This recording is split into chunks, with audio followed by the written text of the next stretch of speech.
భర్త మీద వేసే మెయింటెనెన్స్ కేసు.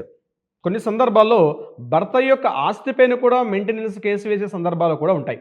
కొన్ని సందర్భాల్లో ఆ భర్తకి షాప్ గానీ, లేదా ఒక వ్యవసాయ భూమి గానీ, ఇతరత్రా ఏదైనా ఇన్‌కమ్ వచ్చే ఆదాయ మార్గాలు వచ్చే సోర్సెస్ ఉంటే, ఆ సోర్సెస్ మీద కూడా భార్య మెయింటెనెన్స్ వేసుకునే వెసులుబాటు కూడా ఉంది.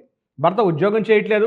కేవలం ఉద్యోగం చేయట్లేదు కాబట్టి విడాకుల విషయంలో గానీ, గృహహింస, డీవీసీ కేసులకు సంబంధించి నేను మెయింటెనెన్స్ ఇవ్వలేను అని చెప్పి సదరు భర్త గారు తప్పించుకునే ప్రయత్నం చేసే సందర్భంలో ఒకవేళ ఆ భర్త గారికి నేను చెప్పినటువంటి షాపు ద్వారా గానీ, ఒక వ్యవసాయ భూమి ద్వారా గానీ, లేదా డొమెస్టిక్ ఆర్ కమర్షియల్ ఇన్‌కమ్ గాని వచ్చే సోర్స్ ఉంటే వాటి మీద కూడా ఇన్‌కమ్ వస్తుంది కాబట్టి మెయింటెనెన్స్ అడిగే అవకాశం, హక్కు కూడా ఆ భార్యకు ఉంటుంది. కానీ ఇక్కడ ఒక ట్విస్ట్ మీకు చెప్పనా?